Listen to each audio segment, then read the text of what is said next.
போராட்டத்தை பற்றி இன்னொரு பக்கம் நம்ம பார்த்தாச்சுன்னா அவங்களுடைய கோரிக்கை வந்து அமைச்சர் வந்து பதவி விலகணும் அப்படிங்கிறது தான் இருக்கே தவிர நீட் தேர்வுக்கு எதிராக ஒரு வலுவான போராட்டம் அந்த மாதிரி வந்து நம்ம இதை பார்க்க முடியல. இல்லை, இவங்கள்ட்ட பணிஞ்சது மாதிரி ஆயிரும். அதனால தர்மேந்திர பிரதான டிஃபெண்ட் பண்ணி தான் ஆகணும், மோடி டிஃபெண்ட் பண்ணி தான் ஆகணும். அதைத்தான் மோடி செய்யறாரு. இதுல வந்து இன்னைக்கு பரிதவிச்சு போயிருக்கிறது ராகுல் காந்தி தான். இந்த தாக்கம் வந்து ஒரு சில இடங்கள்ல இருக்கும். என்டையர் இந்தியாவுக்குள்ள அந்த தாக்கம் இருக்கும் நான் கருதல. இந்த சதியை இந்தியா ஒற்றுமையா இருக்கணும், இந்திய ஒற்றுமையை தோன்றிய மதமான இந்து மதம் தான் காத்து நிற்கிறோங்கிற எண்ணம் கொண்ட வாக்காளர்கள் வந்து இந்தியா முழுவதும் பல மாநிலங்கள்ல இருக்கிறாங்க. நாட்டின் ஒற்றுமையை வந்து மோடியால தான் காப்பாற்ற முடியும். மத நல்லிணக்கத்தை பேணக்கூடிய ஒரு நாடு இந்தியா. இந்தியாவில் இருக்கக்கூடிய மாணவர்கள் கல்விக்காக நடக்கக்கூடிய ஒரு போராட்டம் தான் இன்னைக்கு நம்ம பார்த்துருக்கோம். அந்த போராட்டத்தை வந்து அந்த ஒரு மதம் சார்ந்த ஒரு கண்ணோட்டத்தில் பார்க்கணும். மதம் சார்ந்த கண்ணோட்டத்தில் பார்க்க முடியுமாங்கிற அந்த கேள்வி வந்து நியாயமான கேள்வியாக தான் நான் பார்க்குறேன். தமிழ்நாட்டுக்குள்ள அந்த போராட்டத்தின் தன்மையும் பெருசா வரல. அதனால அதுல மோடி அதை எப்படி ஹேண்டில் பண்றாருங்கிறதும் வரல. வடபுலத்துல இந்திரா காந்தி மாதிரி போய் நிக்கல, மோடி செடியா நிற்கிறாருங்கிறதும் பேசப்படுது, எழுதப்படுது. பாஜகவுக்கு ஒரு பெரிய பலமாக அமையும் எதிர்காலத்தில்ங்கிற அடிப்படையில தான் இவங்களை வந்து பிஜேபியின் பி டீம்ங்கிறத காங்கிரஸ் சொல்றாங்க. பி டீம் சொல்றாங்கல்ல காங்கிரஸ், ராகுல் காந்தி தரப்பினர். அதே நான் இதை பார்க்கிறேன். ஆச்சி மசாலா எந்த சமையலும் ருசி தேடும் ரகசியம் 20 ரூபாய். மெரிபா பன்னீர் சோடா, ஐ ட்ரஸ்ட் மெரிபா. ரிஃப்ளெக்ட் நேயர்களுக்கு வணக்கம். இன்று நம்மோடு நேர்காணல் அரசியல் விமர்சகர் ரவீந்திரன் துரைசாமி அவர் நம்மோடு இணைகிறார். வணக்கம். வணக்கம் தம்பி. நேபாளம் பங்களாதேஷை தொடர்ந்து ஒரு ஜென்சி புரட்சி இந்தியாவில் வந்து வெடிச்சிருக்கு. வங்காளதேசம் நேபாளில் ஒரு ஆட்சி மாற்றத்தை உருவாக்குன அந்த ஜென்சி போராட்டம் இந்தியாவில் எந்த மாதிரியான ஒரு மாற்றத்தை உருவாக்கும்? மீண்டும் அது தாமோதரதாஸ் நரேந்திர மோடியை ஸ்ட்ரெங்தன் பண்ணும். ஏன்னா அங்கே வந்து அது ஒரு ஆல்மோஸ்ட் ஹோமோஜினியஸ் என்டிட்டி, இங்கே வந்து ஹெட்ரோஜினியஸ் என்டிட்டி இந்தியா. இந்த தாக்கம் வந்து ஒரு சில இடங்களில் இருக்கும்.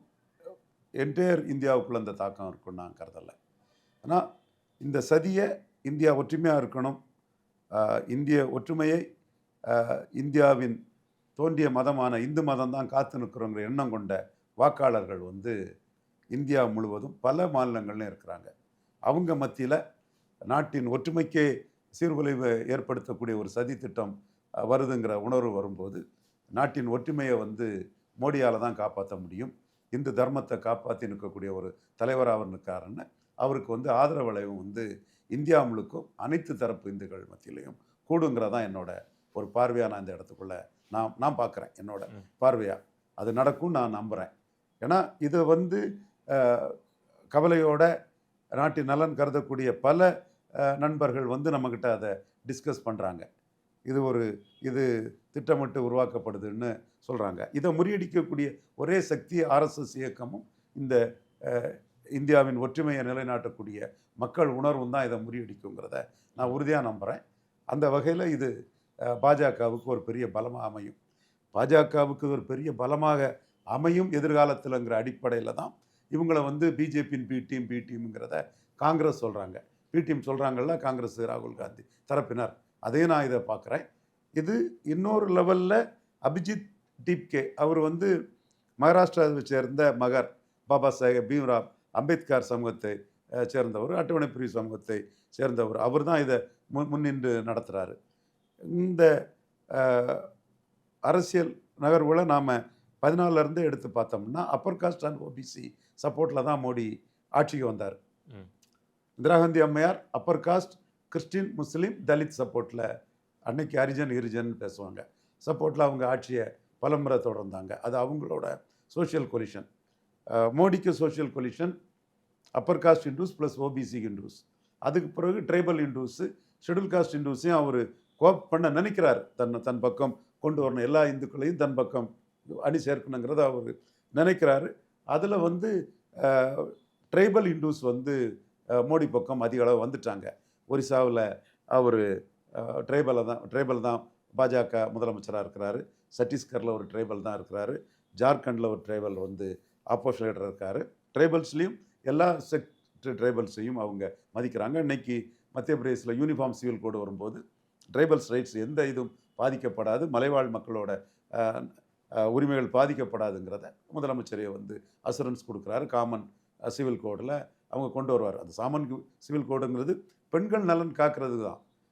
பெண்கள் நலன் காக்கிறது, சோகால்டு இல்லெஜிட்டிமேட் சைல்டு அவங்களோட நலன் காக்கிறது, லிவிங் டுகெதராக இருந்துக்கிட்டு பெண்களை அபண்டன் பண்ணிட்டு போகிறத காப்பாற்றுறது, இதுக்காக தான் அந்த இதை கொண்டு வந்திருக்காங்க. அதையும் வந்து ஒரு விமர்சனங்கள் பலர் வைக்கும்போது அந்த பெண்கள் உரிமைக்கானதுங்கிறதையும் நிலைநாட்ட வேண்டிய சூழ்நிலையில் பாஜக இருக்கிறாங்க. அந்த கட்டத்துக்குள்ளே அது ட்ரைபலுக்கு எதிரானது என்று சொல்லும்போது ட்ரைபல்ஸ் வந்து அதிலிருந்து விதிவிலக்கு அளிக்கப்பட்டிருக்கிறது. இப்படி மோடி தலைமை ஏற்ற பிறகு ஜம்மு காஷ்மீரோட அந்த தனித்துவ அந்தஸ்து வந்து அங்கே முறியடிக்கப்பட்டிருக்குது. இந்துக்கள் இந்தியாவில் ராமர் கோயில் கட்டாமல் வேறு எங்கே ராமர் கோயில் கட்டுவாங்கன்னு கேட்டது முன்னாள் முதல்வர் புரட்சித் தலைவி ஜெயலலிதா அம்மையார். அத்தகைய ஒரு இந்து உணர்வு கொண்டவர்களுடைய உணர்வை வெளிப்படுத்தும் விதமாக ராமர் கோயில் அங்கே கட்டி முடிக்கப்பட்டிருக்குது. இப்படி பல சாதனைகளை ஆன்மீக தளத்தில், இந்திய கலாச்சார பண்பாட்டு தளத்தில் இந்தியாவை பலமான நாடாக உருவாக்குகின்ற அடிப்படையில் மோடி செயல்படுத்திட்டு இருக்கிறாரு. கொரோனா பீரியட்லேயும் அவர் நாட்டின் பொருளாதாரத்தை காப்பாற்றக்கூடிய அளவில் தான் பண்ணிட்டு இருக்கிறாரு. முழுக்க ஒரு நாட்டின் நலனை கருத்தில் கொண்டு உலக அளவில் மோடியின் கரங்கள் வந்து வலுப்பெற்றிருக்குது. இந்தியாவின் ஒரு மதிப்பும் அந்தஸ்தும் மோடியால் உலக அளவில் உயர்ந்துக்கிட்டு இருக்குது. இதெல்லாம் டீஸ்டபிளைஸ் பண்ணுங்கிற எண்ணம் வந்து உலக நாடுகளுக்கு இருக்கத்தான் செய்யும். ஸோ அவங்க பின்னணி இதில் என்ன இருக்குங்கிறதையும் ஆய்வு பண்ணி பார்க்கணும். எது எப்படி இருந்தாலும் அந்த பங்களாதேஷ் நேபாள் பாடம் வந்து நமக்கு படிப்பினை ஆக்கி இதையே ஒரு உரமாக்கி 4வது முறை மோடி மிகப்பெரிய வெற்றியை பெறுவார். இன்னும் சொல்லப்போனால் அவர் இந்த மாதிரி சிச்சுவேஷனை எதிர்கொண்டு நாட்டின் ஒற்றுமைக்காக நலனுக்காகவும் 29 உள்ள தேர்தலை கொஞ்சம் அட்வான்ஸ் பண்ணி கூட அவர் செய்யறதுக்கும் வாய்ப்பு இருக்குது. அதைத்தான் டெல்லி தகவல்களும் கூறுது. ஸோ இதை வந்து சீரியஸாக தான் பார்க்குறாங்க.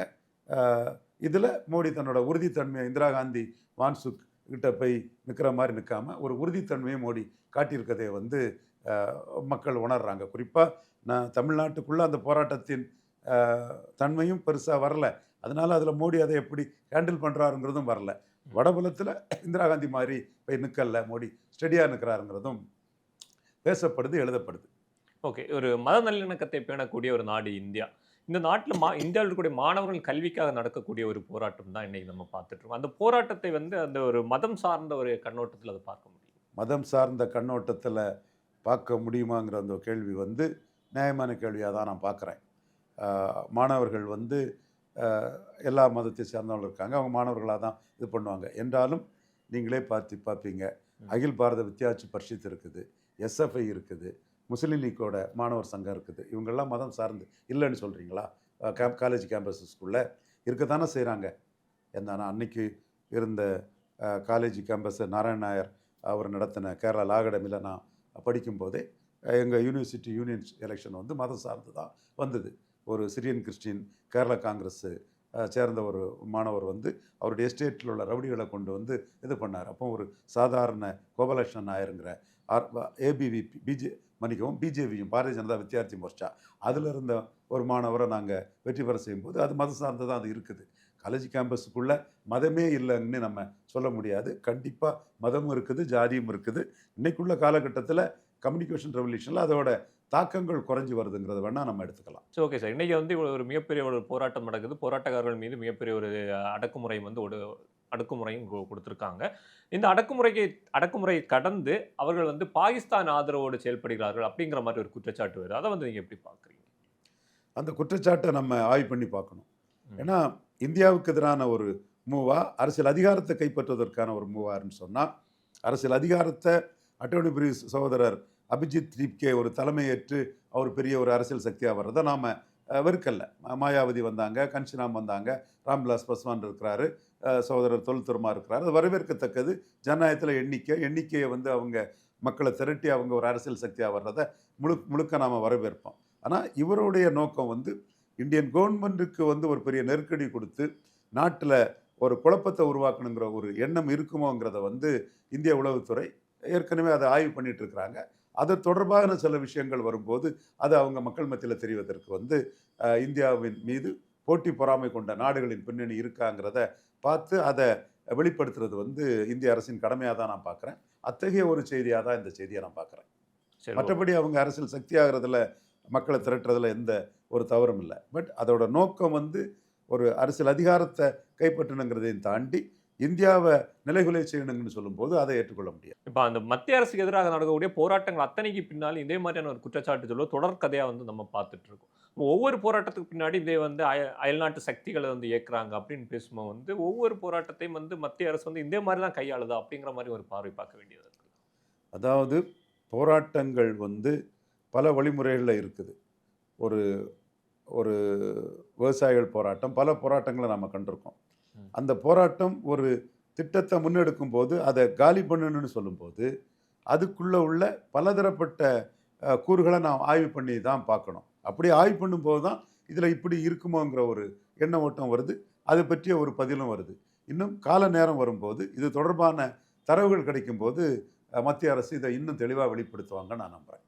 ஓகே, இப்போ கல்வி அமைச்சரே ராஜினாமா பண்ண வைக்கணும் அப்படிங்கிறதுக்காக ஒரு மிகப்பெரிய அளவில் வந்து இந்த போராட்டம் நடக்குது. கல்வி அமைச்சர் ராஜினாமா செய்வதற்கான வாய்ப்புகள் ஏதாவது இருக்கா?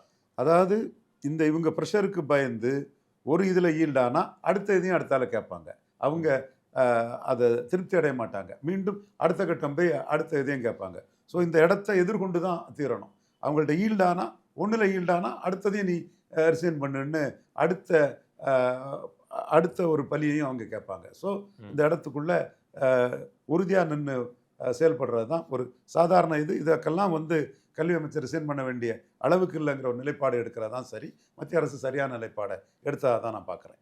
ஓகே, இந்த போராட்டத்தை பற்றி இன்னொரு பக்கம் நம்ம பார்த்தாச்சுன்னா அவங்களுடைய கோரிக்கை வந்து அமைச்சர் வந்து பதவி விலகணும் அப்படிங்கிறது தான் இருக்கே தவிர நீட் தேர்வுக்கு எதிராக ஒரு வலுவான போராட்டம் அந்த மாதிரி வந்து நம்ம இதை பார்க்க முடியல. இருந்தாலும் அந்த குறைந்தபட்ச ஒரு அவர்களுடைய கோரிக்கையை அரசு ஏன் வந்து இவ்வளவு யோசிக்கும்? இல்லை, இவங்கள்ட்ட பணிஞ்சது மாதிரி ஆயிரும். அதனால தர்மேந்திர பிரதானை டிஃபெண்ட் பண்ணி தான் ஆகணும், மோடி டிஃபெண்ட் பண்ணி தான் ஆகணும். அதைத்தான் மோடி செய்கிறார். ஸோ இதில் வந்து இன்னைக்கு பரிதவிச்சு போயிருக்கிறது ராகுல் காந்தி தான். ராகுல் காந்தியை பொறுத்தளவில் இவங்களை வந்து பிஜேபிக்கு பிடிஎம்ங்கிறாரு. ராகுல் காந்தி எதுவுமே அரசியல் நடவடிக்கை எதுவும் இல்லை. ஒருக்கா நடந்தார், அதுக்கப்புறம் எதுவுமே நடவடிக்கை இல்லை.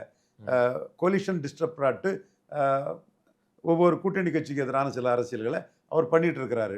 அவருக்கு நோக்கம் வந்து அரசியல் ரீதியாக என்னன்னு நமக்கு தெரியல. பட் அவர் ஒரு கன்ஸ்ட்ரக்டிவ் ஆப்போசிஷன் பார்ட்டி லீடராட்டு நடக்கலை. அதனால ஒரு அன்ஆர்கனைஸ்டு குரூப் வந்து ஆர்கனைஸ்ட் ஆகி அவங்க வந்து நாங்கள் தான் எதிர்கட்சிங்கிற மாதிரி ஒரு டிஸ்ட்ரக்டிவ் ஆப்போசிஷன் ஆட்டு இந்த சிஜேபி வந்து களத்துக்குள்ளே நிற்கிறாங்க. அவர் கன்ஸ்ட்ரக்டிவ் ஆப்போசிஷனாக நின்று அந்த இடத்த ஃபில்லப் பண்ணியிருப்பாருன்னா இந்த டிஸ்ட்ரக்டிவ் ஆப்போசிஷனுக்கு வந்து ரோல் வந்திருக்காது.